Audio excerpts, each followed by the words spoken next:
The title of today's class is State of the World Address. The State of the World Address. Our past, our present, our future. State of the World Address. Our past, our present, our future. It really could have been called State of the Earth Address, because if I was here in 1,000 years, it would be State of our Galaxy or State of our Universe Address. But right now, it's State of the World. We're going to go into a brief history of the Earth.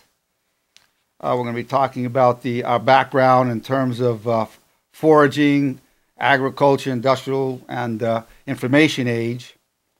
Then we're going to go into the role of justice and injustice in terms of propelling every aspect of life forward. And we're going to look at different aspects of our society, the current issues we're dealing with, and the solutions.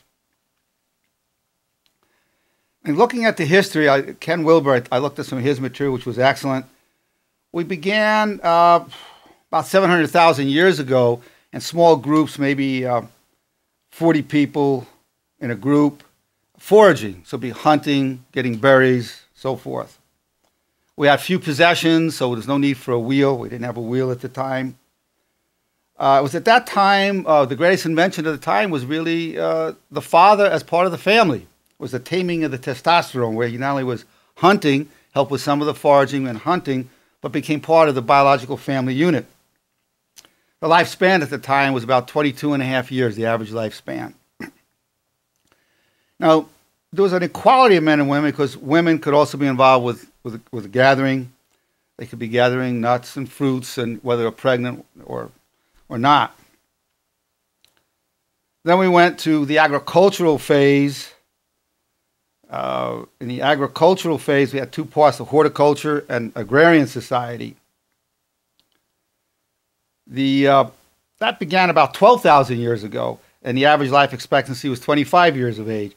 Horticulture, you had like a simple digging device, a hoe, and it was equality of men and women because women could be out doing that. Men could be hunting or doing that with the hoe, but the women would be doing that and taking care of the children. So there was an equality of men and women, because they were involved in production as well as reproduction. And at that time, you had a lot of female deities in society. And this is throughout the world, not just talking about East or West. This took place simultaneously throughout the world. A lot of female deities, East and West.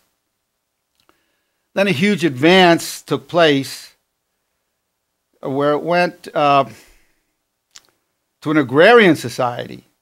Now, agrarian, we went from the hoe or a stick to a plow, an animal and a plow. Now, that became where men had to be the breadwinners. The men were out in the fields doing this. And then you had more male deities in a religious worship at that time. So when you had a male domination for production, you had more male deities.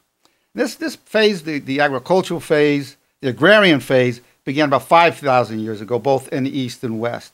And because of the invention of the plow, we had excess food supplies, and therefore some people would be involved with activities other than food production. So at that point, we could develop metallurgy, mathematics, specialized warfare. And during the time of specialized warfare, about 3000 BCE, you had Alexander, you had Genghis Khan, Caesar. So you had conquests of nations. So it was nation building going on. So this is our past, what took us to this point. Then came the industrial. Now here, biology no longer is destiny. Women became more, especially towards the end of the Industrial Revolution, women became equal with men and politically and in many ways. And it was it helped create more of an equality because you no longer needed that muscle power to survive. Then we go to the information age, which you have now, where people want information, whether it's political information, information on health, industry, and so forth, or on an explosion now of information.